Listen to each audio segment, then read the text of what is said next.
Quando abri aquela porta do sótão que estava trancada há 5 anos, nunca imaginei que encontraria uma mala repleta de cartas e documentos que provariam que minha própria irmã havia me roubado durante todo esse tempo.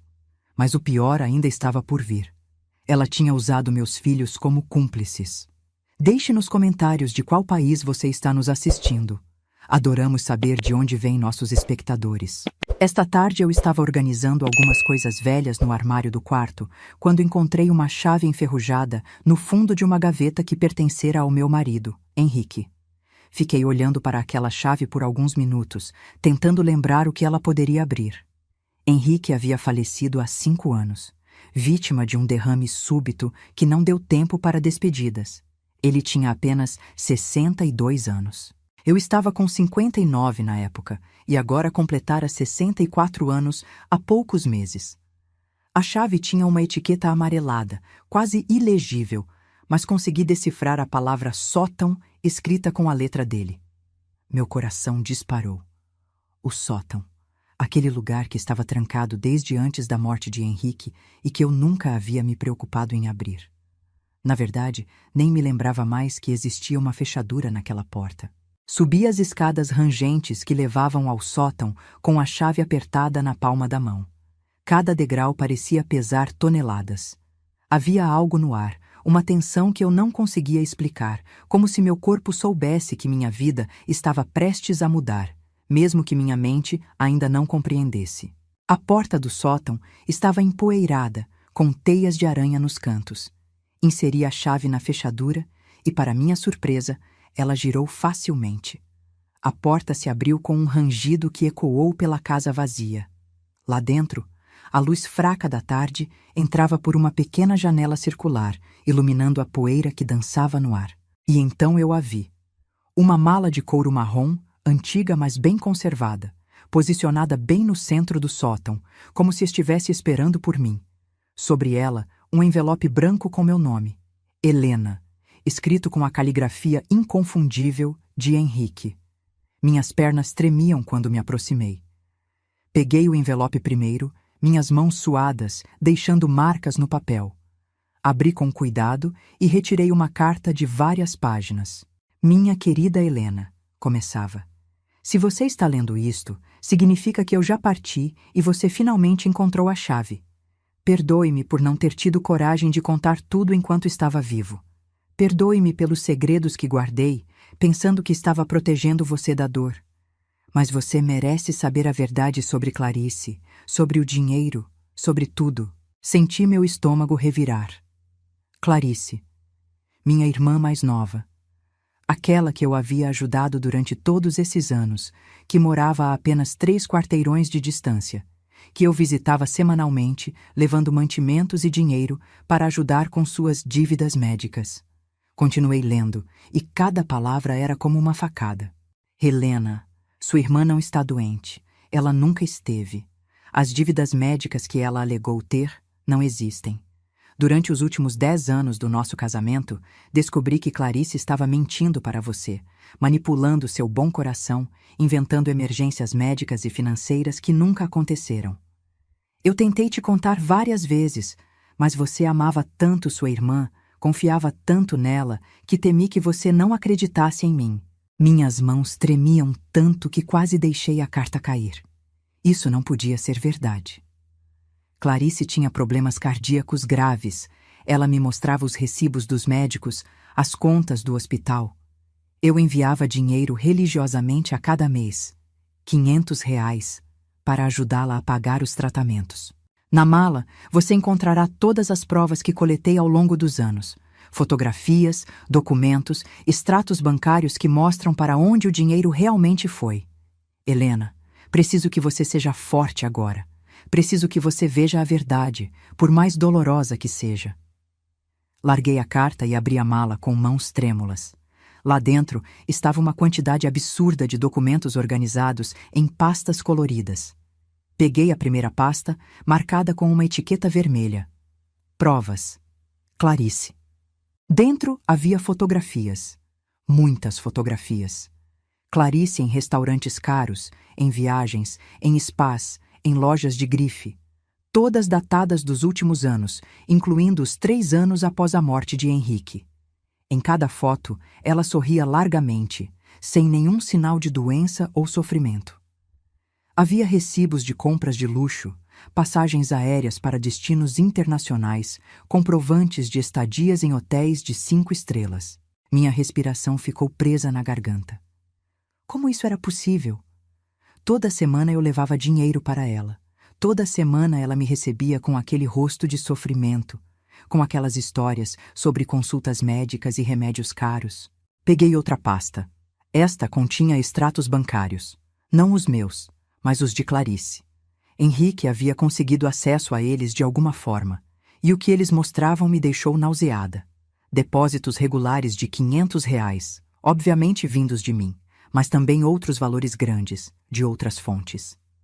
E as despesas, viagens, joias, roupas de marca, absolutamente nada relacionado a tratamentos médicos. Havia uma terceira pasta, e quando a abri, meu mundo desmoronou completamente. Eram conversas impressas, trocas de mensagens entre Clarice e meus próprios filhos, Roberto e Marina. Roberto, sua mãe caiu direitinho de novo, dizia uma mensagem de Clarice para meu filho. Mais 500 este mês. Com a sua parte, já temos o suficiente para a viagem do ano que vem. Senti como se alguém tivesse arrancado o chão sob meus pés. Roberto, meu filho de 36 anos, que sempre foi tão atencioso, tão preocupado com o bem-estar da tia. Ele estava envolvido nisso? Continuei lendo, cada mensagem uma revelação mais chocante que a anterior. Marina, convença sua mãe a aumentar a mesada da tia. Diga que os remédios ficaram mais caros, escreveu Clarice para minha filha.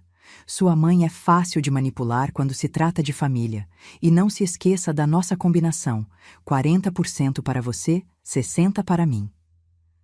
Lágrimas começaram a escorrer pelo meu rosto. Marina também. Minha filha de 32 anos, aquela que eu amamentei, criei, educei, estava conspirando com minha irmã para me roubar. Voltei à carta de Henrique, precisando entender mais. Helena, sei que isso está destruindo você agora. Mas há mais. Descobri que Clarice começou a envolver nossos filhos nesse esquema há cerca de 3 anos, pouco antes de eu morrer. Ela os convenceu de que você tinha muito dinheiro guardado, que estava sendo egoísta ao não ajudar mais a família.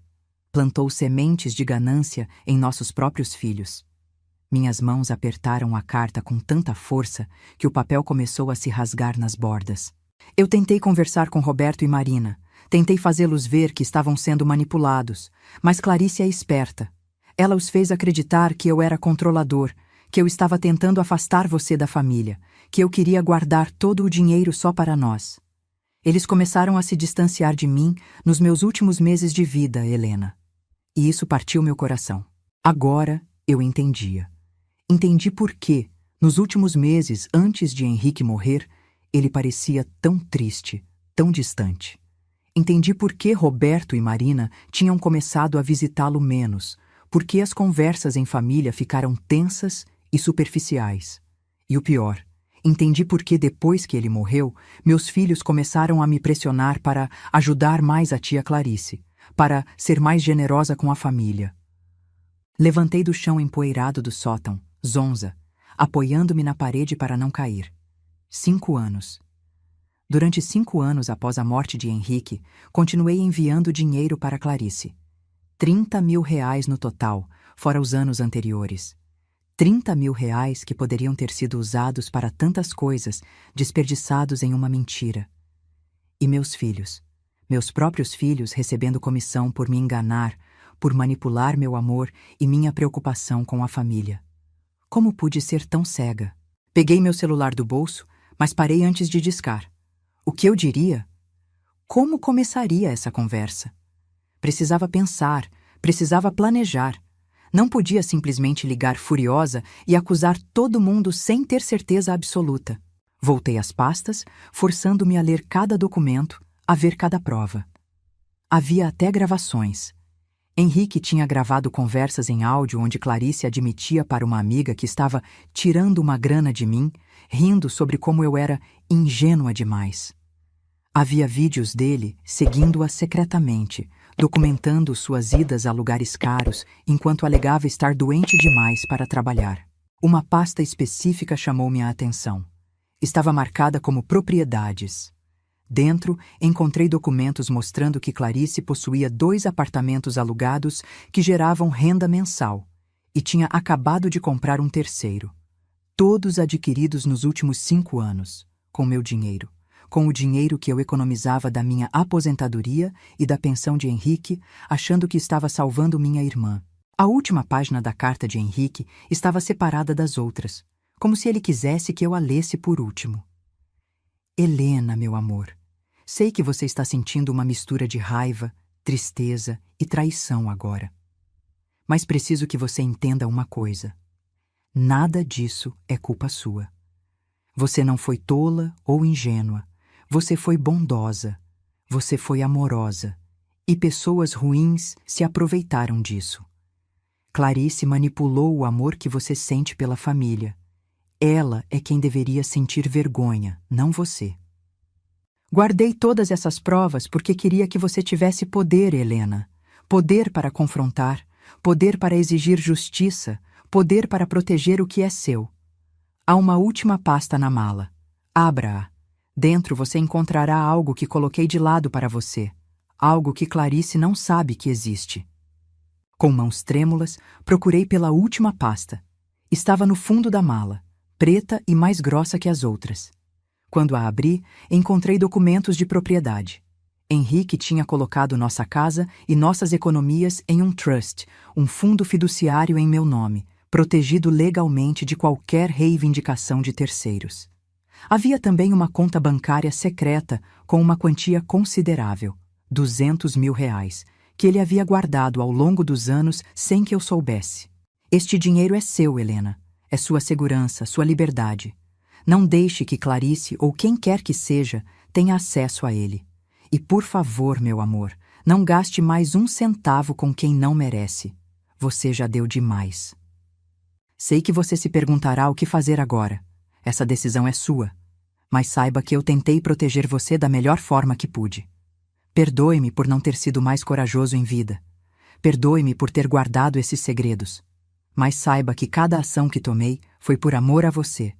Com todo o meu coração, para sempre seu, Henrique. Dobrei a carta cuidadosamente e a segurei contra meu peito, as lágrimas caindo livremente agora. Henrique sabia. Durante anos ele carregou esse peso sozinho, tentando me proteger, tentando reunir provas suficientes para que eu não pudesse negar a verdade quando finalmente a descobrisse. Olhei pela pequena janela do sótão. O sol estava se pondo, pintando o céu de laranja e rosa. Lá embaixo, podia ver a rua onde morei por mais de 30 anos, onde criei meus filhos, onde construí uma vida que pensei ser baseada em amor e confiança. Desci do sótão com a mala de Henrique, cada degrau pesado com o fardo do conhecimento que agora carregava. Coloquei tudo sobre a mesa da cozinha e fiquei apenas olhando para aqueles documentos por horas. A casa estava silenciosa demais. Um silêncio que antes me confortava, mas agora parecia opressor, carregado de verdades não ditas e anos de mentiras. Fiz um chá, mais por hábito do que por vontade, e sentei à mesa. Precisava decidir o que fazer. Não podia simplesmente fingir que não havia descoberto nada, mas também não sabia se tinha forças para o confronto que se aproximava. Meu celular vibrou. Era uma mensagem de Clarice. Irmã, você pode passar aqui amanhã? Surgiu uma emergência com os remédios. Preciso de um socorro. Olhei para a mensagem por um longo tempo. Quantas vezes eu havia recebido mensagens idênticas? Quantas vezes corri para ajudá-la, preocupada, ansiosa para estar ao lado da minha irmã caçula em seu momento de necessidade. E tudo era mentira. Não respondi. Em vez disso, abri a pasta de conversas entre Clarice e meus filhos novamente. Precisava entender a extensão da traição. Precisava saber exatamente o que meus próprios filhos haviam feito. As mensagens datavam de 3 anos atrás, pouco antes de Henrique morrer. As primeiras eram sutis, Clarice sugerindo que eu tinha muito dinheiro guardado, que era hora dos filhos receberem sua parte da herança em vida. Ela plantava sementes cuidadosamente, fazendo parecer que estava preocupada com o bem-estar de Roberto e Marina. Então as mensagens ficaram mais diretas. Clarice propondo que eles me convencessem a ajudá-la financeiramente, prometendo dividir uma porcentagem com eles. Sua mãe tem mais do que precisa, ela escreveu. Henrique sempre foi avarento, controlando cada centavo. Mas agora ele está fraco, doente. É hora de vocês garantirem o que é de direito. Roberto havia hesitado inicialmente. Eu podia ver nas mensagens dele, nas desculpas que dava. Mas Clarice era persistente, manipuladora. Ela começou a inventar histórias sobre como eu e Henrique não os valorizávamos, como guardávamos dinheiro egoístamente enquanto eles precisavam. Marina foi mais fácil de convencer. Ela sempre foi mais ambiciosa, mais preocupada com aparências e status. Quando Clarice mencionou a quantia que poderiam ganhar, Marina concordou quase imediatamente. Havia até um plano detalhado. Clarice instruindo meus filhos sobre o que dizer, como agir, quando pressionar. Visitem sua mãe toda semana, ela escreveu. Façam-na se sentir sozinha depois que Henrique morrer. Façam-na sentir que vocês são tudo o que ela tem. Então, quando ela estiver dependente emocionalmente de vocês, comecem a sugerir que ela deveria ajudar mais a família. Meu Deus, era tão calculado, tão frio. Cada visita dos meus filhos nos últimos anos, cada conversa preocupada sobre minha solidão, cada sugestão sobre ajudar a tia Clarice, tudo tinha sido parte de um plano. Lembrei-me de como, após a morte de Henrique, Roberto e Marina de repente começaram a me visitar com mais frequência. Na época, fiquei grata, pensando que finalmente havíamos nos aproximado depois da tensão dos últimos meses de vida de Henrique. Mas não era amor, era estratégia. Peguei meu celular e abri as últimas conversas que tive com meus filhos.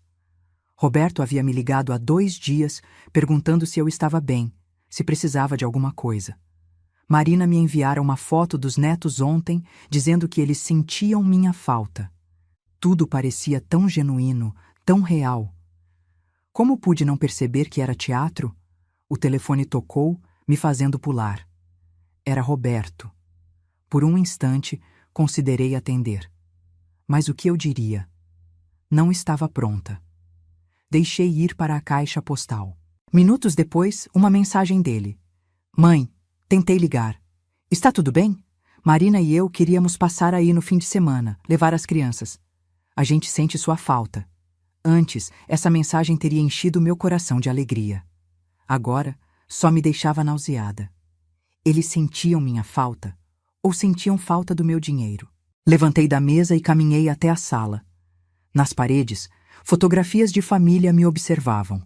Roberto e Marina quando crianças, sorridentes e inocentes. Fotos do casamento de Roberto, do batizado de Marina. Momentos que eu acreditei serem sinceros, construídos sobre amor verdadeiro. Agora, olhava para aqueles rostos e me perguntava quando tudo havia mudado. Quando o amor se transformou em ganância. Havia uma foto específica que sempre foi minha favorita. Era do último aniversário de Henrique, poucos meses antes dele morrer. Estávamos todos juntos, eu, Henrique, Roberto, Marina, Clarice e os netos. Todos sorrindo para a câmera. Mas agora, olhando de perto, podia ver algo que não tinha notado antes. Os sorrisos de Roberto e Marina não chegavam aos olhos. Clarice tinha uma expressão quase triunfante. E Henrique, meu pobre Henrique, parecia cansado, triste, carregando o peso de segredos que o estavam matando. Sentei no sofá onde ele costumava se sentar para assistir às notícias todas as noites. Passei a mão no braço do sofá, podendo quase sentir sua presença. Você tentou me proteger, sussurrei para o ar vazio. Você sabia o que estava acontecendo e carregou isso sozinho. As lágrimas vieram novamente, mas dessa vez não eram apenas de tristeza. Havia raiva também. Raiva de Clarice por trair a confiança de sua própria irmã. Raiva dos meus filhos por escolherem dinheiro sobre a mãe. Raiva de mim mesma por ter sido tão cega. O celular tocou novamente. Clarice. Ignorei. Ela ligou mais 2 vezes antes de desistir e enviar uma mensagem. Helena, estou preocupada. Você não está respondendo. Está tudo bem? Preciso mesmo falar com você sobre os remédios. Por favor, me responda. Olhei para a mensagem e pela primeira vez em 5 anos não senti aquele aperto no coração, aquela urgência de socorrer minha irmã. Senti apenas vazio e raiva. Meus dedos se moveram quase automaticamente, digitando uma resposta. Mas parei antes de enviar. Não. Não seria assim. Não através de mensagens. Essa conversa merecia ser feita pessoalmente, cara a cara. Eu queria ver os olhos deles quando os confrontasse com a verdade. Passei a noite sem dormir, planejando. Peguei todas as provas que Henrique havia reunido e organizei tudo cronologicamente. Fiz cópias de tudo: documentos, fotos, mensagens. Guardei os originais em um lugar seguro e separei as cópias em 3 envelopes. Um para Clarice, um para Roberto e um para Marina. Ao amanhecer, estava exausta, mas determinada. Tinha um plano. Convidaria os 3 para jantar aqui em casa, todos juntos, em 2 dias.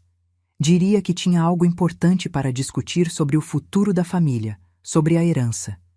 Isso garantiria que todos viessem. E então, com todos presentes, revelaria tudo. Enviei mensagens individuais para cada um. Para Clarice: preciso falar com você sobre algo importante. Jantar aqui em casa quinta-feira, 19 horas. Por favor, não falte.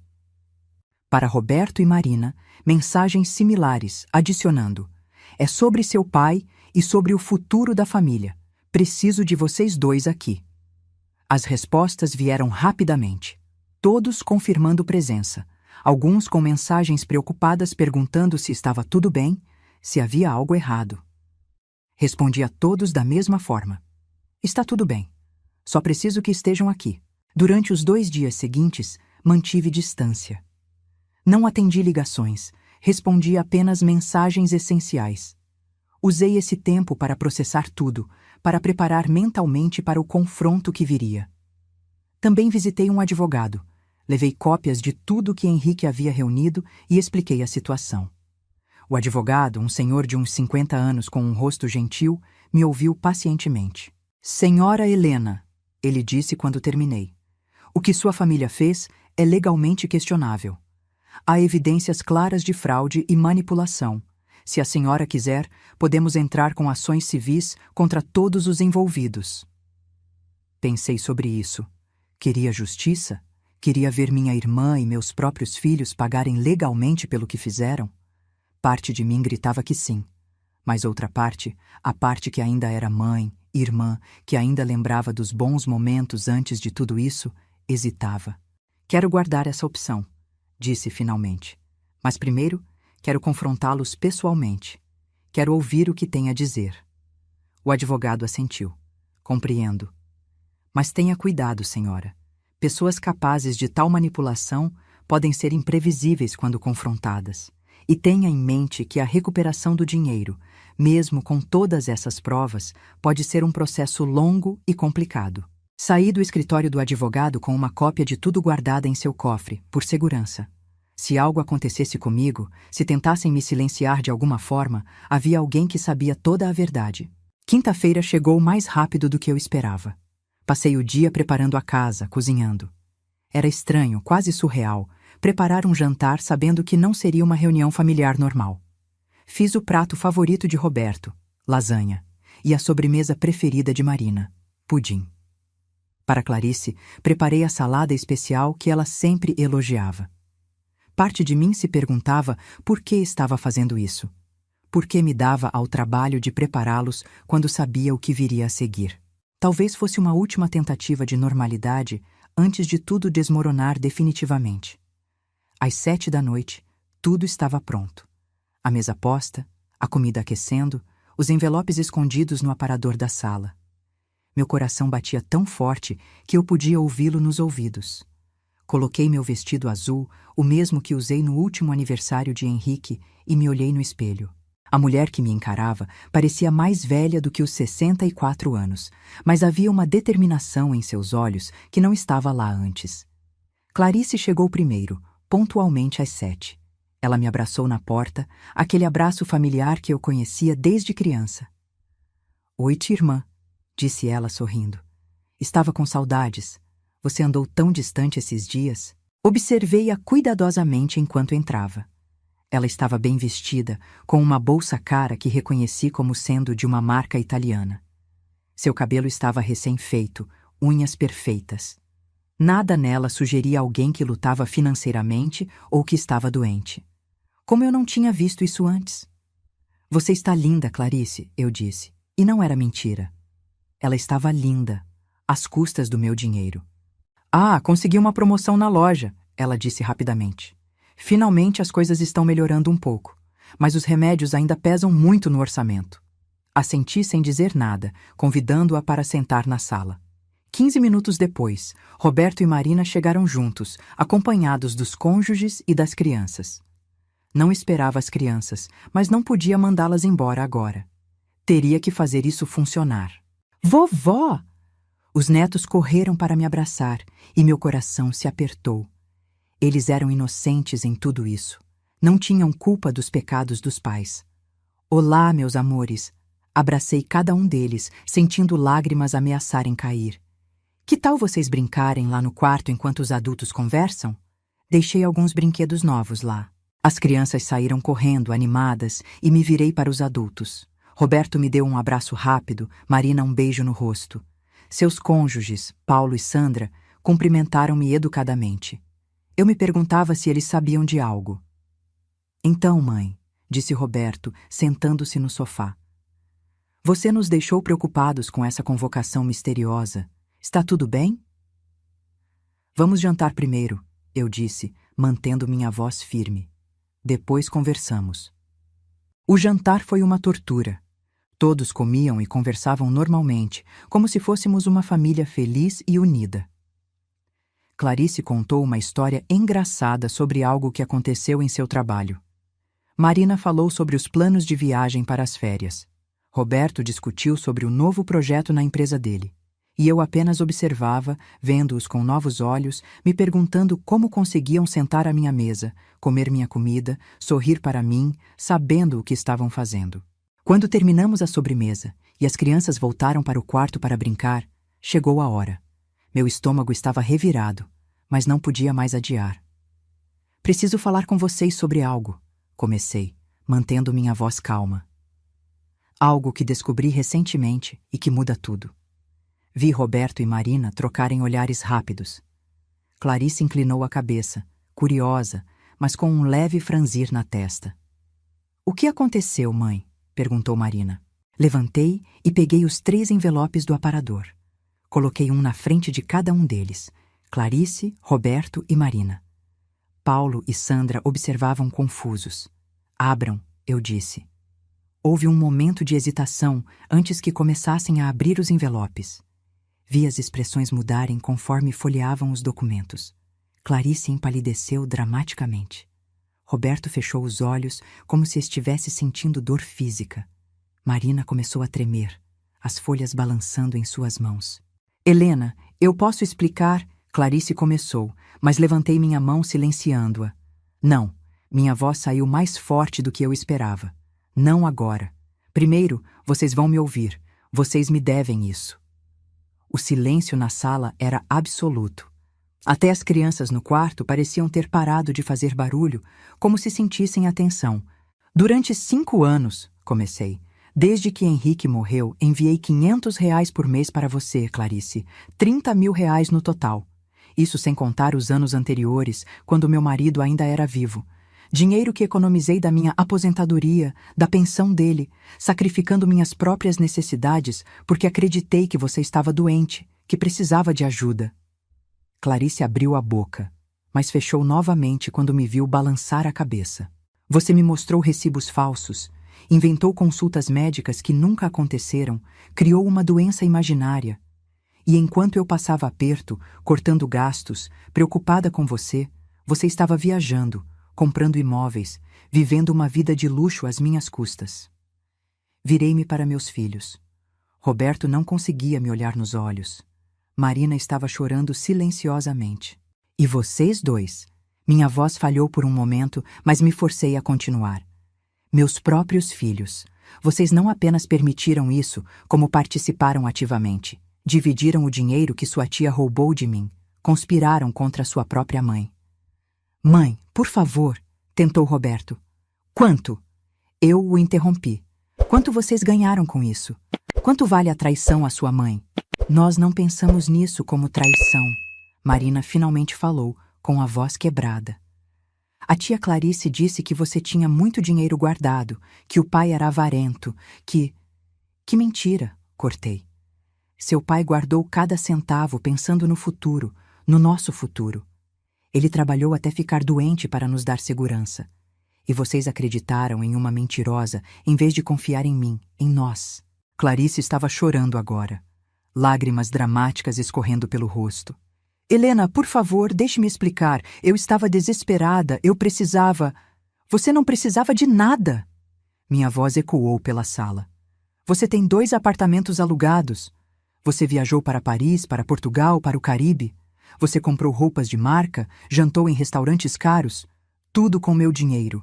Dinheiro que você roubou através de mentiras. Paulo e Sandra estavam visivelmente chocados, olhando para seus cônjuges com expressões de confusão e horror. Obviamente, eles não sabiam de nada. Roberto, Paulo falou pela primeira vez, sua voz carregada de decepção. Diga-me que isso não é verdade. Diga-me que você não fez isso com sua mãe. Roberto cobriu o rosto com as mãos. Nós... Foi um erro. Não devíamos ter... Um erro? Repeti, incrédula. Um erro é esquecer um aniversário. Um erro é chegar atrasado para o jantar. Conspirar para roubar sua própria mãe durante anos não é um erro. É uma escolha deliberada e cruel. Marina estava soluçando agora. Mãe, eu sinto muito. Eu sinto muito mesmo. A tia Clarice foi tão convincente, ela disse que você tinha tanto dinheiro que não faria diferença para você. Fez diferença! Gritei, deixando toda a dor e raiva finalmente saírem. Cada real fez diferença. Economizei em remédios para mim mesma. Parei de fazer coisas que gostava. Vivi com menos para que vocês pudessem viver com mais.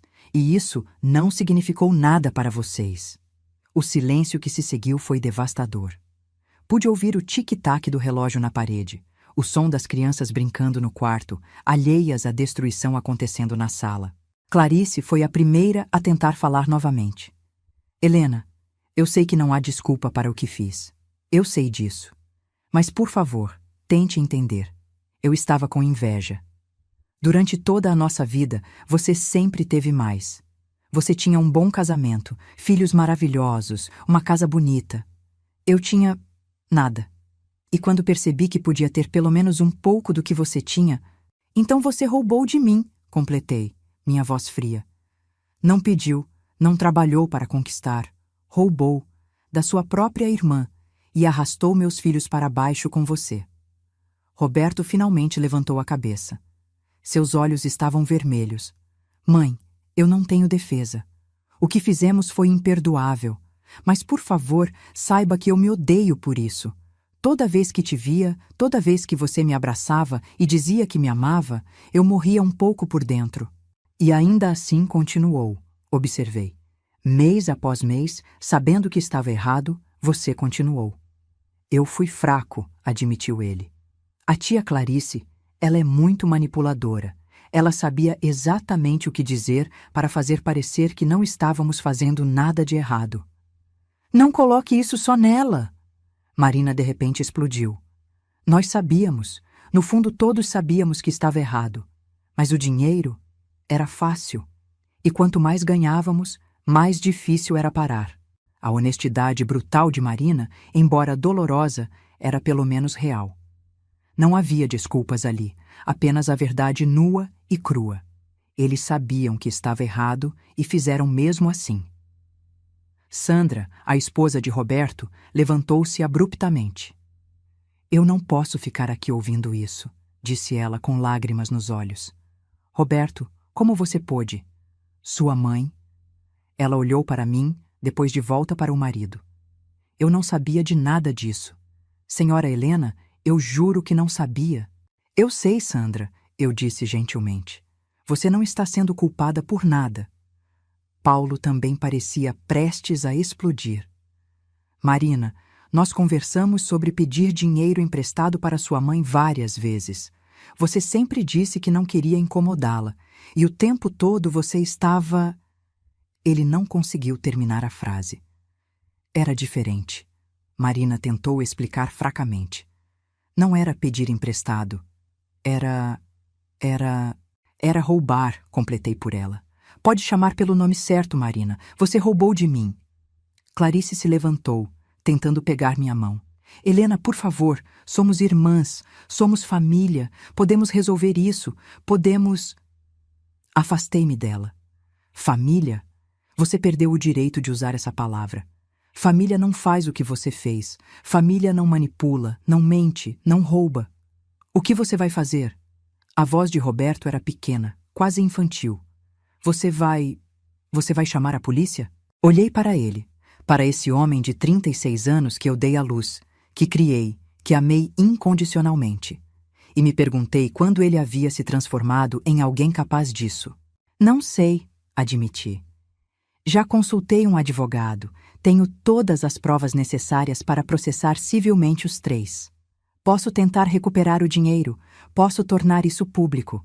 Mas sabe o que me impede? Não é o amor. Esse amor foi traído e quebrado. São as crianças ali no quarto. São meus netos que não pediram para ter pais corruptos e uma tia-avó mentirosa. Eles não merecem ver a família destruída assim. Então você vai nos perdoar? Clarice perguntou, uma centelha de esperança em sua voz. Perdoar? Ri amargamente.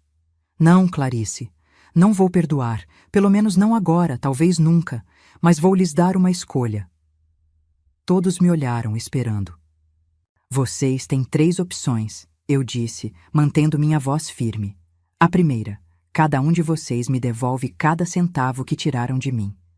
Não sei quanto Roberto e Marina receberam exatamente, mas você, Clarice, deve pelo menos 30 mil reais.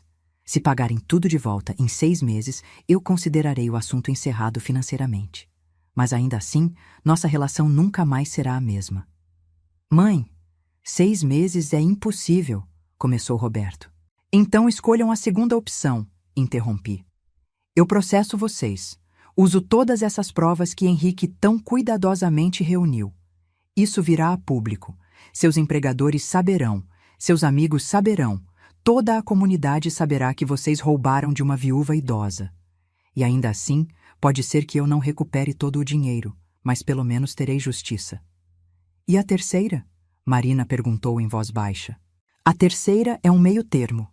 Vocês me devolvem o que puderem, o que for razoável dentro de suas capacidades, mas cortamos todos os laços. Eu não os quero mais na minha vida.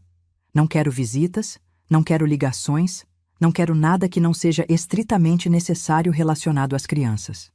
E mesmo as crianças, eu só verei em ocasiões especiais, com supervisão. O silêncio era ensurdecedor.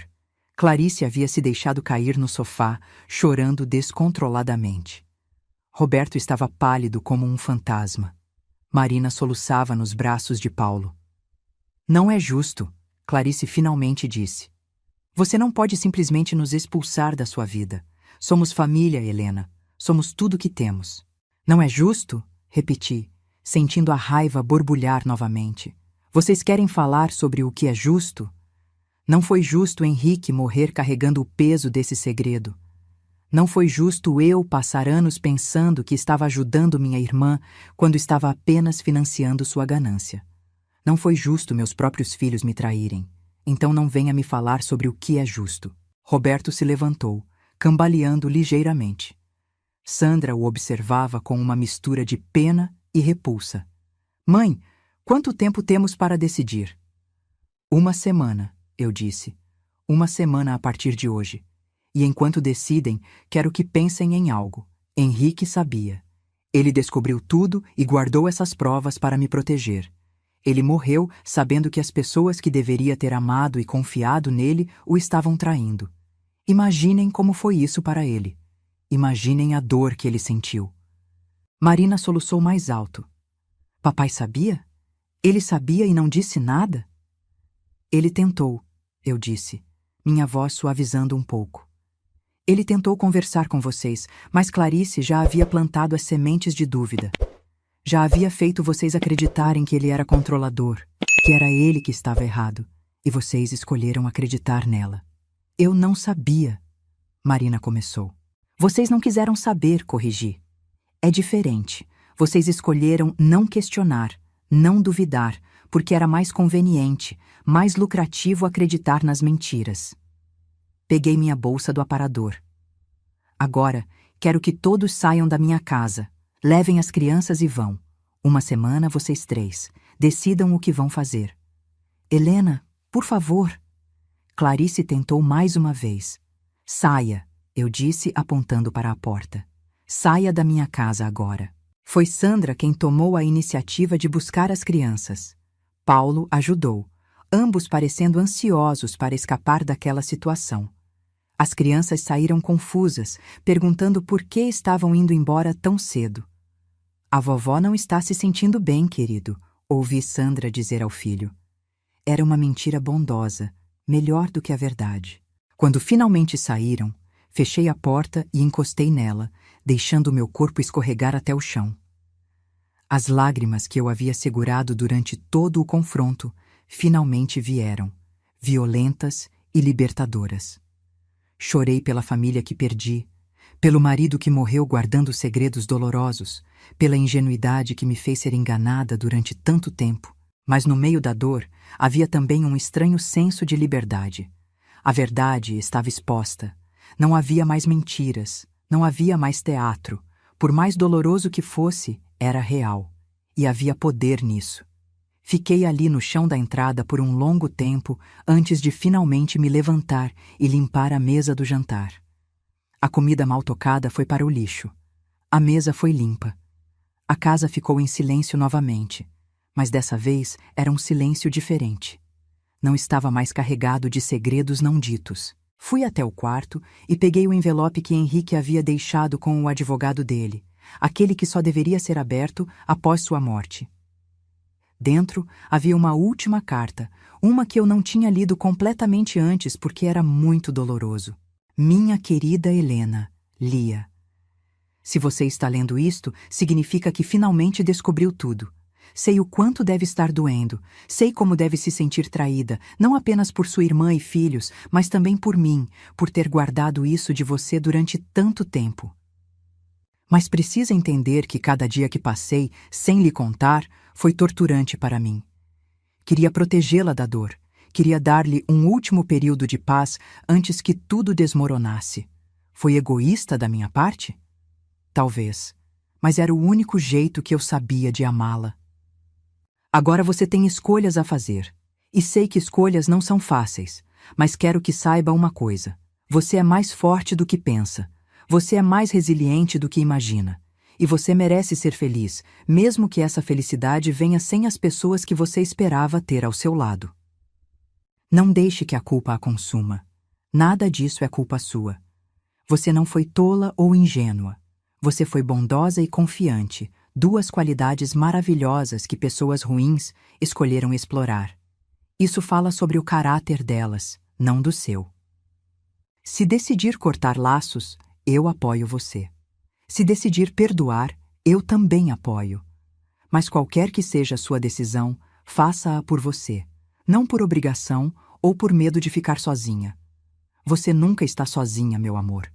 Eu sempre estarei com você, em cada memória boa que compartilhamos, em cada lição que aprendemos juntos.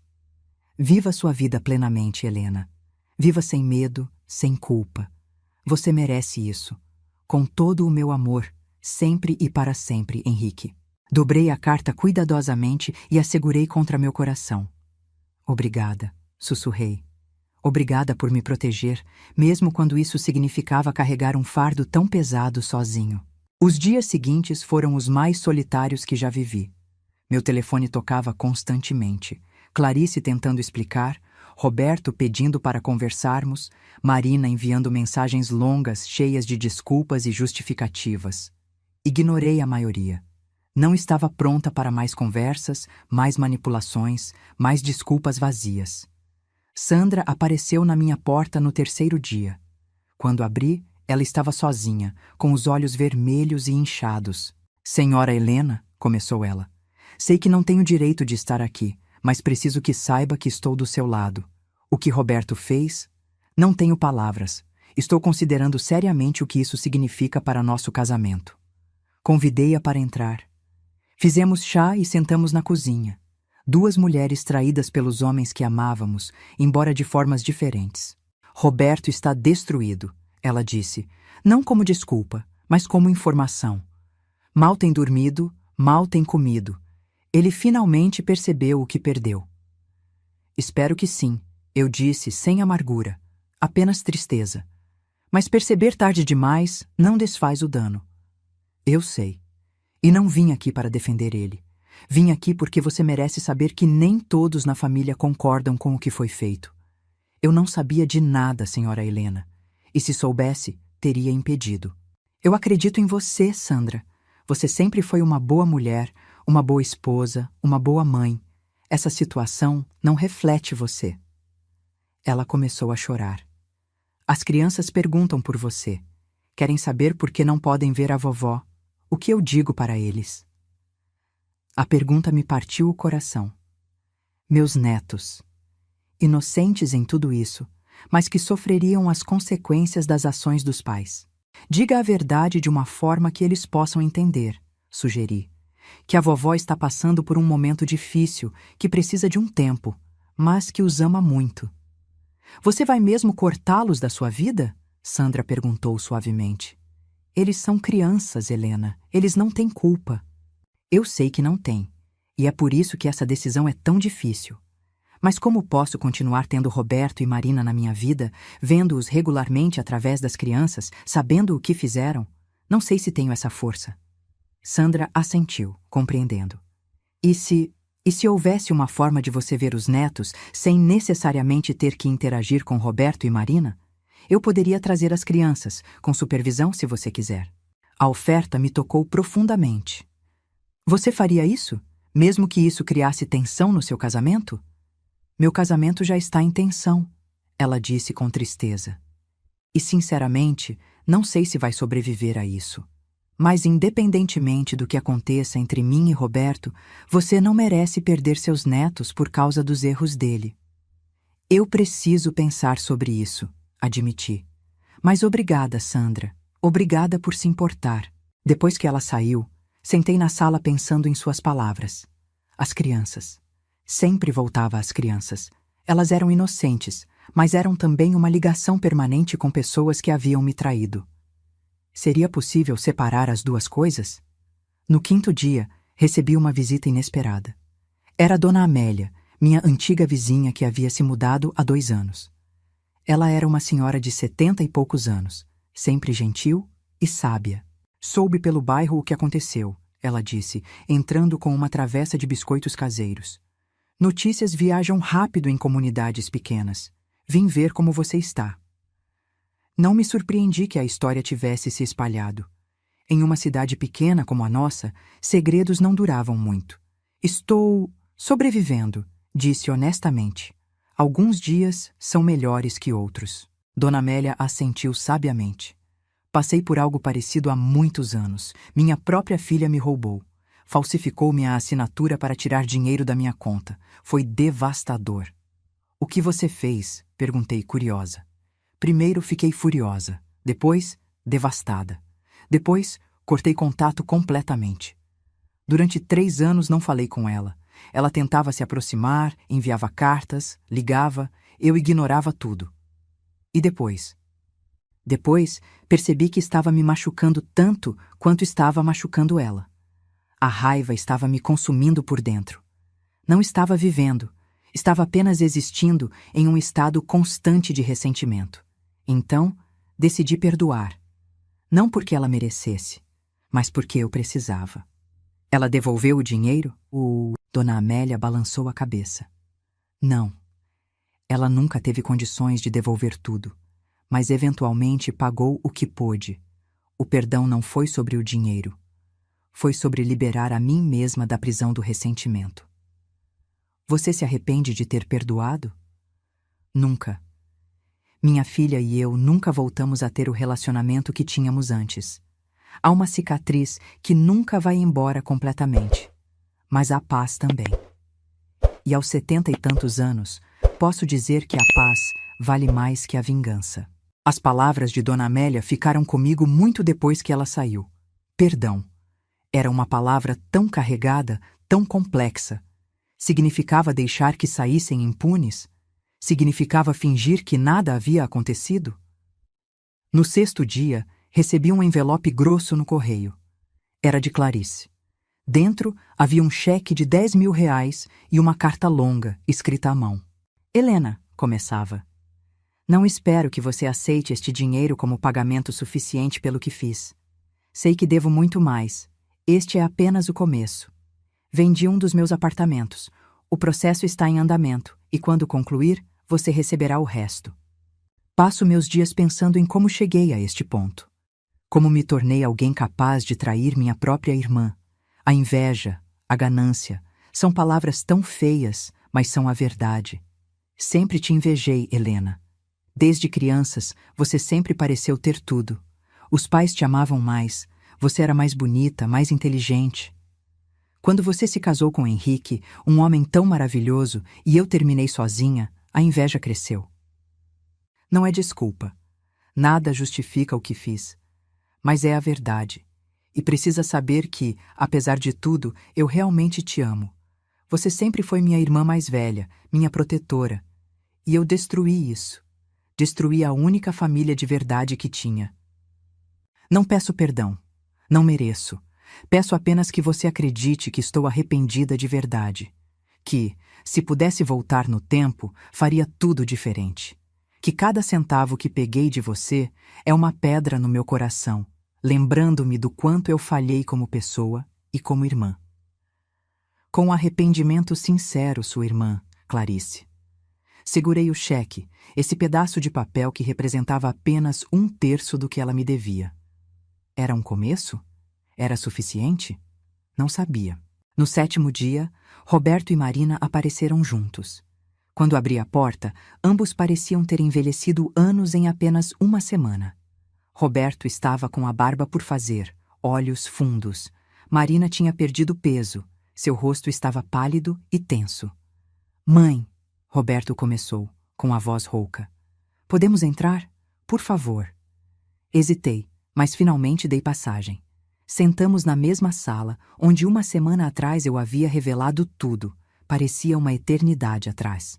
Tomamos nossa decisão, Marina disse. Vamos devolver tudo. Não sabemos ainda quanto exatamente recebemos ao longo dos anos, mas estamos fazendo as contas e vamos pagar cada centavo. Vai levar tempo, Roberto acrescentou. Talvez anos, mas vamos pagar. E também aceitamos a terceira opção que você propôs. Se você quiser nos manter à distância, respeitaremos isso. Mas tem uma coisa que precisamos que você saiba, Marina continuou, lágrimas correndo pelo rosto. Não estamos fazendo isso para ganhar seu perdão ou para voltar a ter o relacionamento que tínhamos. Sabemos que isso está perdido para sempre. Estamos fazendo isso porque é o certo. Porque finalmente entendemos a gravidade do que fizemos. Roberto puxou alguns papéis do bolso. Estas são nossas contas. Calculamos que, entre os dois, recebemos cerca de 18 mil reais ao longo de 3 anos. É nojento ver escrito assim, ver quanto ganhamos traindo você. Não temos tudo agora, Marina admitiu. Mas temos isso. Ela colocou um cheque na mesa, 5 mil reais. É tudo que conseguimos reunir em uma semana. O resto virá em pagamentos mensais. Fizemos um plano, 1.000 reais por mês até quitar tudo. Olhei para os cheques, o de Clarice e agora este de meus filhos. 15 mil reais recuperados, 18 mil ainda por vir de Roberto e Marina e mais 20 mil que Clarice prometeu quando vendesse o apartamento. 53 mil reais no total, mais do que eu havia perdido, porque eles estavam contando juros e calculando os valores desde antes da morte de Henrique. E os juros? Perguntei, não porque me importasse tanto com o dinheiro, mas porque queria ver se eles realmente entendiam a magnitude do que haviam feito. Incluídos, Roberto disse. Calculamos tudo, cada centavo que tiramos de você, com juros compostos ao longo dos anos. Paulo e eu estamos vendendo nosso carro, Marina acrescentou. Vamos conseguir mais dinheiro assim. Eu também estou procurando um segundo emprego. Sandra ofereceu ajudar com as crianças para que eu possa fazer horas extras, disse Roberto. Embora não sei se nosso casamento vai sobreviver a isso. Havia algo diferente neles. Não era apenas arrependimento. Era vergonha genuína. Era a compreensão real do que haviam perdido. Tem uma coisa que preciso saber, eu disse. No fundo, quando estavam fazendo isso, quando estavam recebendo esse dinheiro, vocês realmente acreditavam nas mentiras de Clarice sobre mim? Ou sabiam que eram mentiras e escolheram acreditar porque era conveniente? Foi Marina quem respondeu, sua voz apenas um sussurro. No começo queríamos acreditar, era mais fácil assim. Mas com o tempo... Sim, mãe, sabíamos. Sabíamos que estava errado. Sabíamos que você não era a pessoa que a tia Clarice descrevia. Mas o dinheiro... Ficou mais fácil ignorar nossa consciência a cada mês. E eu me odeio por isso, Roberto acrescentou. Me odeio por ter valorizado o dinheiro mais que minha mãe. Me odeio por ter falhado com o pai que nos criou para ser melhores que isso. E me odeio por estar fazendo minhas filhas crescerem sem a avó porque eu fui um covarde e um ladrão. A honestidade deles era brutal, mas necessária. Pelo menos não havia mais mentiras, não havia mais desculpas. Sentei-me em silêncio por um longo momento, apenas observando meus filhos, esses adultos que eu havia criado, que eu conhecera como bebês, crianças, adolescentes. Quando eles haviam se transformado em estranhos capazes de tal traição? Ou sempre foram assim e eu simplesmente não quis ver? Aceito os cheques, eu disse finalmente. Aceito o plano de pagamento. Mas quanto ao resto, preciso de mais tempo. Não estou pronta para simplesmente voltar ao normal e fingir que nada aconteceu. Não esperamos que esteja, Marina disse rapidamente. Não esperamos que nos perdoe, mãe. Só esperamos que um dia, talvez, você possa olhar para nós sem sentir nojo. Quanto às crianças, continuei. Sandra me ofereceu trazê-las para visitas supervisionadas. Acho que é um bom começo. Não quero que elas paguem pelos erros dos pais, mas também não estou pronta para grandes reuniões familiares. Isso é mais do que merecemos, Roberto disse, e eu podia ver que ele estava falando sério. Eles ficaram mais alguns minutos, sem muita coisa para dizer. O que havia para dizer, afinal? Todas as palavras importantes já haviam sido ditas. Quando finalmente saíram, senti um estranho misto de alívio e tristeza. Alívio porque pelo menos eles estavam tentando fazer o certo, mesmo que tarde demais. Tristeza porque sabia que nunca mais teríamos o que tínhamos antes. No 8º dia, dia do prazo que eu havia dado, acordei cedo. O sol entrava pela janela do quarto, iluminando a foto de casamento minha e de Henrique na mesinha de cabeceira. Peguei a moldura e estudei nossos rostos jovens, cheios de esperança e amor. Você sabia que isso aconteceria, falei com a foto. Sabia que quando eu descobrisse a verdade, teria que tomar decisões difíceis. Deixou-me as ferramentas, as provas, mas deixou as decisões para mim. Foi cruel e bondoso ao mesmo tempo. Levantei e me preparei para o dia. Tinha uma última reunião marcada, com o advogado. Precisava colocar tudo em ordem legal, garantir que os pagamentos fossem documentados, proteger-me caso alguém decidisse não cumprir com o acordado. No escritório do advogado, entreguei todos os cheques e o plano de pagamento que Roberto e Marina haviam elaborado. O advogado revisou tudo cuidadosamente. É um bom começo, senhora Helena, ele disse. Pelo menos demonstra que eles estão levando a sério. Vou preparar documentos oficiais. Se alguém falhar em pagar, teremos base legal para agir. Há outra coisa, eu disse. Quero atualizar meu testamento. Quero garantir que, se algo acontecer comigo, esse dinheiro vá para as crianças, meus netos. Não para Roberto ou Marina diretamente, mas para um fundo educacional para as crianças. Sábia decisão, o advogado concordou. E quanto à sua irmã? Ela está fora do testamento, respondi firmemente. Eu tinha deixado uma pequena quantia para ela, uma lembrança familiar. Não mais. Tudo vai para as crianças agora. Assinei os novos documentos, sentindo um peso sair dos meus ombros. Pelo menos agora, se algo acontecesse comigo, Clarice não poderia tentar reivindicar nada, e meus netos estariam protegidos. Voltando para casa, passei pela casa de Clarice. Parei o carro em frente, apenas observando. A casa parecia menor de alguma forma, menos impressionante. Durante tanto tempo, eu havia acreditado que minha irmã lutava para manter aquela casa, para pagar suas contas. Agora sabia a verdade. Ela vivia confortavelmente, melhor do que eu, às minhas custas. Ela saiu na varanda como se sentisse que eu estava ali. Nossos olhos se encontraram. Ela levantou a mão em um gesto hesitante, meio aceno, meio súplica. Não retribuí. Apenas olhei para ela por um longo momento antes de seguir em frente. De volta em casa, sentei na varanda com uma xícara de chá. Era uma tarde agradável, com uma brisa suave.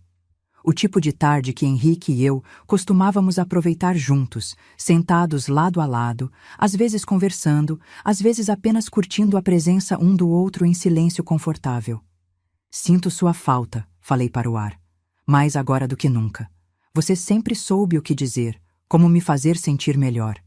O que você diria agora se estivesse aqui? Como que em resposta, uma memória veio à mente. Foi cerca de 10 anos atrás. Tivemos uma grande discussão sobre um amigo que nos havia traído. Eu queria cortar contato completamente, mas Henrique argumentou por uma segunda chance. Helena, ele havia dito, segurando minha mão. Raiva é como beber veneno e esperar que a outra pessoa morra. Não digo para esquecer ou confiar cegamente de novo, mas perdoar, verdadeiramente perdoar, não é sobre eles, é sobre liberar a si mesma. Na época, achei que ele estava sendo ingênuo, mas agora, sentada sozinha em minha varanda, comecei a entender. A raiva que eu carregava estava me pesando, me consumindo. Não estava machucando Clarice, Roberto ou Marina. Estava machucando a mim mesma. Perdoar não significava esquecer. Não significava restaurar os relacionamentos como eram. Não significava confiar novamente cegamente. Significava escolher não deixar o veneno da traição continuar envenenando minha vida. Naquela noite, escrevi 3 cartas. Uma para Clarice, uma para Roberto e uma para Marina. A carta para Clarice dizia: Clarice, aceito seu arrependimento porque acredito que é genuíno. Aceito seu dinheiro porque é meu por direito. Mas não aceito você de volta na minha vida como era antes. Você é minha irmã de sangue, mas não mais de coração. Talvez um dia isso mude. Talvez não. Só o tempo dirá. Mas saiba que não sinto mais raiva. Sinto apenas tristeza pelo que poderia ter sido e não foi. Para Roberto. Filho, você quebrou minha confiança de uma forma que talvez nunca possa ser completamente restaurada. Mas você é meu filho, e parte de mim sempre vai amá-lo, mesmo através da dor. Vou deixar a porta entreaberta, não escancarada, mas também não trancada. Cabe a você provar ao longo do tempo, através de ações e não palavras, que merece que essa porta se abra um pouco mais. Para Marina. Filha, sua honestidade brutal sobre saber que estava errado e fazer mesmo assim foi difícil de ouvir, mas necessária. Pelo menos agora, não há mais mentiras entre nós. Como disse ao seu irmão, a porta não está trancada, mas também não está aberta. Você precisa provar que mudou, e isso levará tempo, muito tempo. Coloquei as cartas em envelopes e as guardei. Enviaria amanhã. Por hoje, estava exausta emocionalmente. 2 semanas depois, Sandra trouxe meus netos para uma visita. Havia combinado algumas regras. Ela ficaria o tempo todo. As crianças não poderiam mencionar os pais, a não ser que eu perguntasse, e a visita seria curta, apenas 2 horas. Quando vi meus netinhos correndo em minha direção, meu coração se encheu de uma alegria que eu não sentia há semanas. Vovó! Eles gritaram, pulando em meus braços. Oi, meus amores! Abracei-os forte, sentindo lágrimas quentes escorrerem pelo meu rosto. Senti tanto a falta de vocês. Passamos a tarde brincando, pintando, lendo histórias. Sandra permaneceu discreta no fundo, permitindo-nos ter nosso momento, mas sempre presente como prometido. Quando chegou a hora de irem embora, a neta mais velha, Sofia, de 6 anos, me perguntou: Vovó, quando você vai visitar nossa casa de novo? A pergunta me pegou desprevenida. Não sei, querida. Por enquanto vocês virão visitar a vovó aqui, está bem? Mas eu sinto falta das suas visitas, ela disse, seus olhinhos grandes me olhando com tanta inocência. O papai fica triste, ele chora às vezes. Meu coração se apertou. Às vezes os adultos passam por momentos difíceis, expliquei gentilmente. Mas o papai tem a mamãe Sandra, e vocês dois, ele vai ficar bem. Depois que foram embora, sentei sozinha na sala, ainda sentindo o calor dos abraços das crianças. Elas eram inocentes, não tinham pedido para nascer nessa situação complicada. E talvez, apenas talvez, elas fossem a ponte que eventualmente poderia reconstruir algo com Roberto e Marina. Não o que tínhamos antes, mas algo novo, honesto, real. Os meses que se seguiram trouxeram uma rotina nova e estranha. Todo mês, recebia os depósitos de Roberto e Marina, R$ 1.000, como prometido. Clarice conseguiu vender seu apartamento e me enviou mais R$ 15.000 de uma vez, ficando devendo apenas R$ 5.000, que ela pagaria em parcelas. As visitas com os netos continuaram, quinzenalmente. Sandra era fiel em trazê-las, e aos poucos fui me permitindo relaxar nesses momentos, aproveitar genuinamente a companhia das crianças sem o peso constante da traição em minha mente. Roberto me enviava mensagens mensais, atualizações breves sobre as crianças, sobre o pagamento, sobre como estava indo. Eram mensagens curtas, respeitosas, sem pedir nada em troca. Pagamento feito hoje. As meninas estão bem. Espero que você também esteja bem. Marina escreveu cartas mais longas. Falava sobre sua terapia. Sim, ela começou a fazer terapia para entender por que havia feito o que fez. Falava sobre como estava aprendendo a lidar com dinheiro de forma saudável, sobre como o casamento com Paulo estava passando por um período difícil, mas eles estavam tentando salvar. Clarice manteve distância, respeitando o que eu havia pedido. Via-a ocasionalmente no mercado ou na rua, e trocávamos acenos educados, mas não mais que isso. Ouvi pelos vizinhos que ela havia voltado a trabalhar em tempo integral, que estava vivendo uma vida mais modesta. 6 meses após a revelação, recebi uma ligação inesperada. Era Paulo, o marido de Marina. Senhora Helena, ele começou parecendo nervoso. Sei que não tenho direito de ligar, mas é o aniversário de 50 anos da Marina na próxima semana. Ela não sabe que estou ligando, provavelmente ficaria brava se soubesse. Mas ela sente tanto sua falta. Ela chora toda noite antes de dormir. E eu sei que ela não merece seu perdão. Sei que ela te machucou terrivelmente. Mas você consideraria vir? Não seria uma festa grande. Apenas família próxima. Eu entenderia completamente se você dissesse não. Fiquei em silêncio por um longo momento. 50 anos. Minha filha estava fazendo 50 anos. Eu havia estado em todos os seus aniversários desde que ela nasceu. Até este ano. Eu preciso pensar sobre isso, disse finalmente. Claro, claro, eu entendo. Só obrigado por considerar. Desliguei e fiquei olhando para o telefone.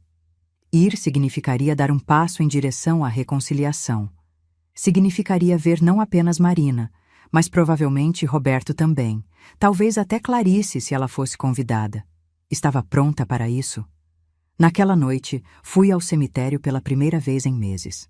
Ajoelhei-me diante do túmulo de Henrique, limpando algumas folhas que haviam caído sobre a lápide. Não sei o que fazer, confessei.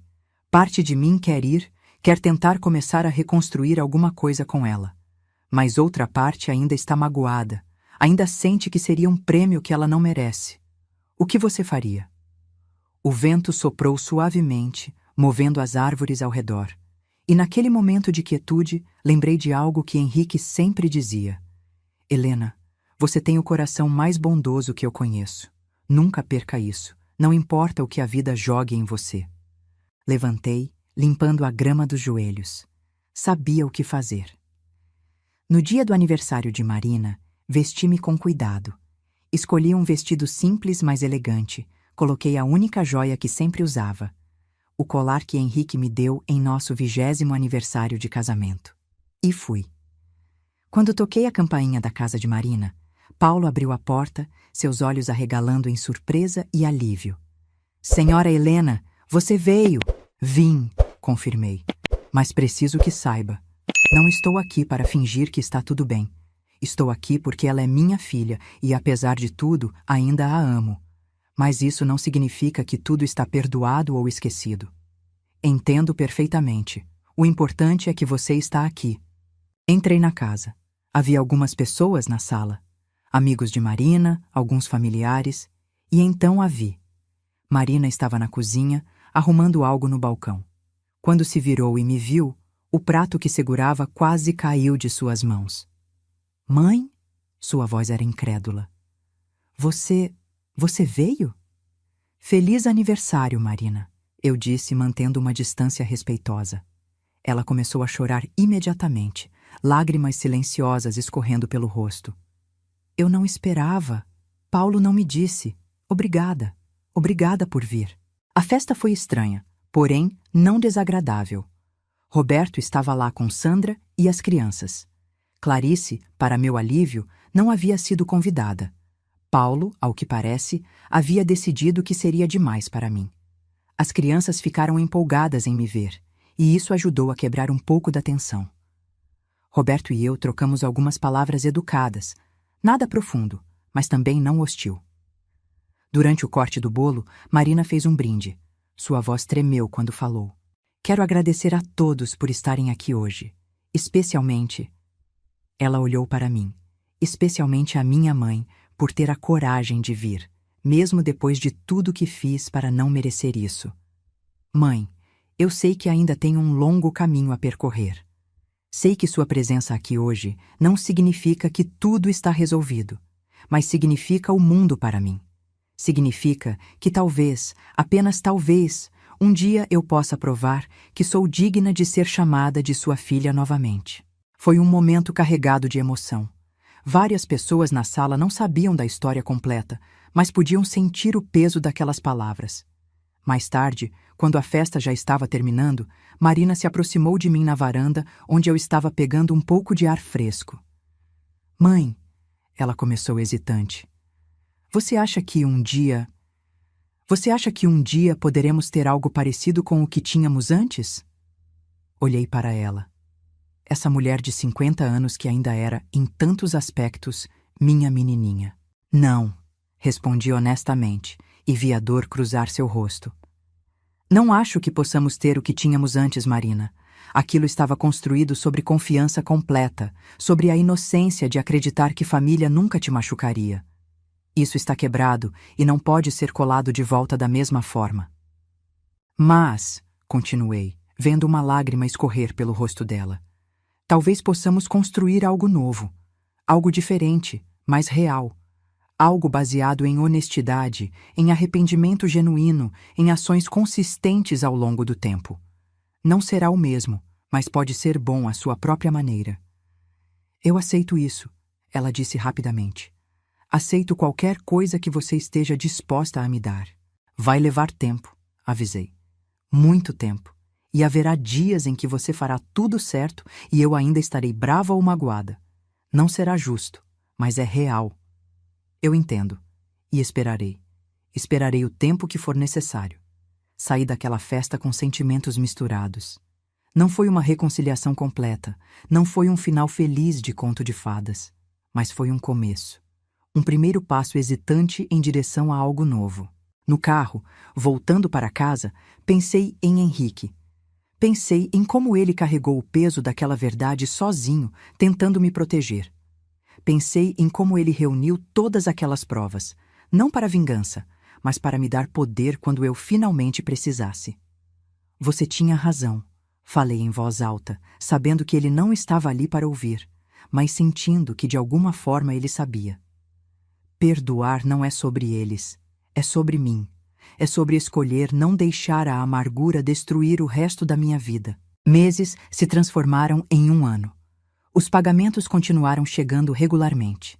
As visitas com os netos se tornaram mais frequentes e, gradualmente, comecei a permitir que Roberto e Marina estivessem presentes também, embora sempre com algum outro adulto por perto inicialmente. A reconciliação não foi linear. Houve dias ruins, dias em que a raiva voltava forte. Houve momentos em que ver meus filhos me fazia fisicamente doente, lembrando da traição. Mas houve também momentos bons, pequenos vislumbres do que poderíamos ter se continuássemos tentando. Clarice manteve distância, respeitando os limites que estabeleci. Ela completou os pagamentos dentro de 1 ano, devolvendo até o último centavo que me devia. Ocasionalmente trocávamos mensagens breves em datas importantes, mas nada mais que isso. Nosso relacionamento estava danificado demais para ser reparado completamente, mas pelo menos não havia mais mentiras entre nós. Roberto e Sandra conseguiram salvar o casamento deles. Foi difícil, envolveu muita terapia, mas eles decidiram que valia a pena tentar pelos filhos e por eles mesmos. Ele me disse uma vez, em um momento de vulnerabilidade, que a culpa do que fez era algo que ele carregaria pelo resto da vida, mas que estava aprendendo a viver com ela, a usar como um lembrete constante de ser uma pessoa melhor. Marina e Paulo também permaneceram juntos.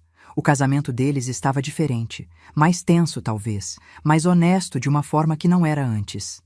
Marina continuou com sua terapia e até começou um grupo de apoio para pessoas lidando com culpa e arrependimento por erros graves cometidos. 2 anos após descobrir a verdade, sentei na mesma varanda onde tantas vezes havia me sentado com Henrique. Era uma tarde de domingo, tranquila e ensolarada. Roberto havia trazido suas filhas para almoçar, uma refeição simples, mas cheia de conversas e risos. Marina enviara uma mensagem pela manhã, dizendo que passaria depois com Paulo para tomar um café. As coisas eram diferentes agora. Não havia mais aquela facilidade natural que existia antes, aquela confiança cega. Mas havia algo mais sólido, talvez. Algo construído sobre verdade e esforço consciente, em vez de presunções não testadas. Sofia, agora com 8 anos, estava sentada ao meu lado, fazendo um desenho. Era uma casa com várias pessoas na frente. Ela, sua irmã, os pais, e lá no canto, uma figura que ela havia desenhado com cuidado especial. "Quem é esse?" perguntei, apontando para a figura. "É você, vovó", ela disse como se fosse óbvio. "Você está um pouco longe, porque papai disse que você gosta do seu espaço, mas ainda está na família. Sempre estará." Suas palavras inocentes me atingiram profundamente. Através dos olhos de uma criança, era tão simples. Eu estava um pouco longe, sim, mas ainda fazia parte da família. E talvez isso fosse suficiente por enquanto. "É um desenho lindo", disse a ela, beijando seu topo da cabeça. "Vou guardá-lo para sempre." Quando Marina e Paulo chegaram mais tarde naquela tarde, sentamos todos na varanda.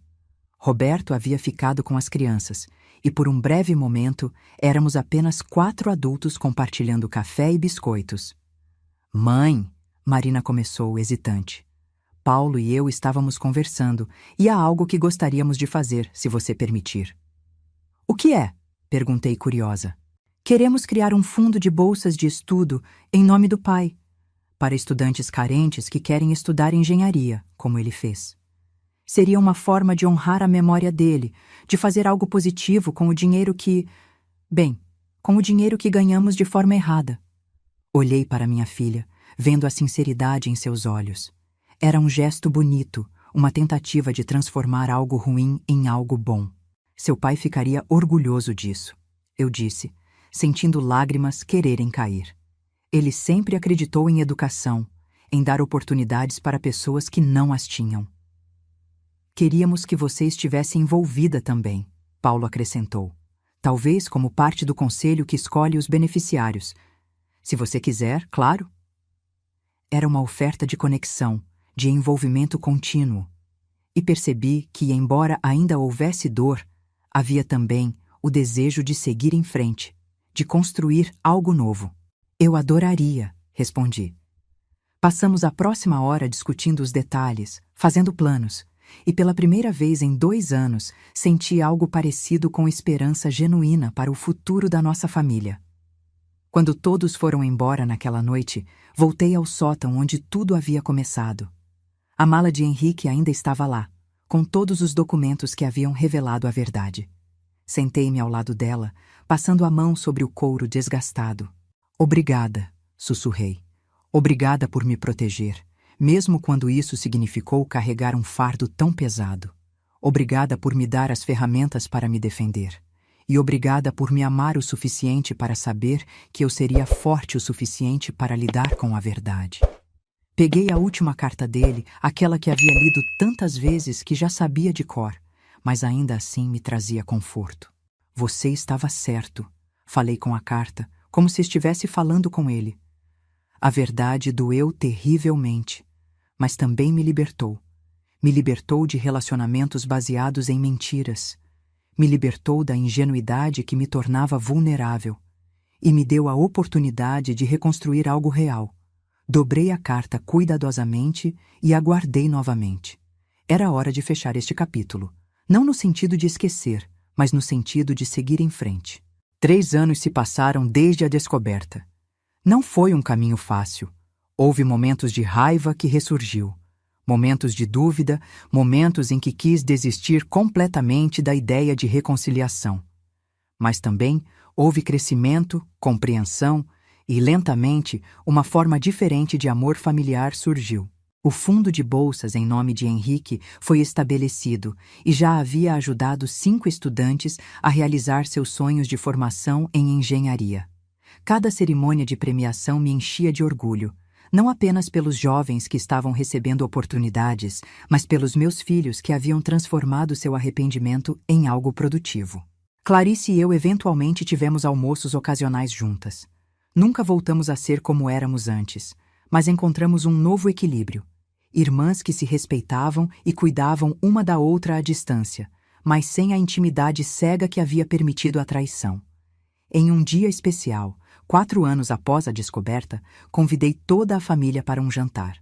Sim, toda a família. Roberto, Marina, Clarice, os cônjuges, as crianças, todos.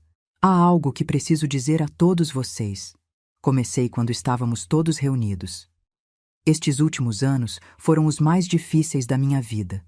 A traição, a dor, a reconstrução, tudo foi extremamente árduo, mas através disso aprendi algo importante. Olhei para cada um deles enquanto falava. Aprendi que família não é perfeita. Aprendi que até as pessoas que amamos podem nos machucar profundamente. Mas também aprendi que é possível se recuperar dessa dor, crescer através dela e construir algo novo e honesto do outro lado. Não vou fingir que esqueci o que aconteceu. Não vou fingir que confio cegamente como confiava antes. Mas estou escolhendo seguir em frente. Estou escolhendo acreditar que pessoas podem mudar, que arrependimento genuíno pode levar a ações melhores. Roberto limpou a garganta, emocionado. Mãe, não há um dia que passe em que eu não me arrependa do que fizemos. Mas seu perdão, sua disposição de nos dar uma segunda chance, isso mudou minha vida. Me fez querer ser um homem melhor, um pai melhor. E é isso que importa, respondi. Não o erro que cometeram, mas quem vocês escolhem ser depois dele. Aquela noite terminou com risadas e histórias, com as crianças brincando enquanto os adultos conversavam. Não era perfeito. Havia ainda momentos de tensão, lembranças não ditas pairando no ar. Mas era real, era honesto e era nosso. Depois que todos foram embora, sentei novamente na varanda, olhando as estrelas. Henrique, onde quer que estivesse, poderia descansar em paz, sabendo que eu estava bem. Que nossa família, embora ferida e cicatrizada, estava sobrevivendo e até prosperando de uma nova forma. Você me deu a verdade, falei para o céu estrelado. E embora a verdade tenha doído, ela também me libertou. Me libertou das mentiras, do engano, da falsa sensação de segurança. E agora estou construindo algo novo, algo real, honesto e durável. A brisa da noite soprou suavemente, e por um momento pude jurar que sentia a presença de Henrique ao meu lado, como tantas noites antes. Não fisicamente, mas na memória, no amor que construímos juntos, nas lições que ele me ensinou. Aos 68 anos, estava começando um novo capítulo da minha vida. Não era o capítulo que eu havia planejado ou esperado. Era melhor, porque era verdadeiro. E, na verdade, mesmo quando dolorosa, há uma beleza e força que as mentiras jamais poderiam oferecer. O perdão que concedi não foi rápido ou fácil. Foi um processo longo, com avanços e retrocessos, mas foi real. E no final, perdoar não foi sobre permitir que aqueles que me machucaram voltassem impunes. Foi sobre me libertar da prisão da amargura, sobre escolher viver em vez de apenas existir em um estado de ressentimento perpétuo. Entrei em casa, olhei para a foto de casamento na parede. Henrique e eu, jovens e cheios de sonhos. Nós conseguimos, sussurrei. Juntos, mesmo com você não mais aqui fisicamente, conseguimos atravessar a tempestade. E naquela noite, dormi profundamente pela primeira vez em anos. Não o sono da ignorância, mas o sono da paz conquistada através da verdade, da luta e, finalmente, da aceitação. Se você chegou até aqui nesta história de superação e reconstrução familiar, por favor, deixe seu like e se inscreva no canal. Sua curtida nos ajuda a alcançar mais pessoas que podem se inspirar com histórias como esta. Deixe nos comentários se você já passou por algo parecido e como lidou com a situação. E se quiser apoiar ainda mais nosso trabalho e ter acesso a conteúdos exclusivos, considere se tornar um membro do canal. Sua história, seu apoio e sua presença fazem toda a diferença. Até a próxima história!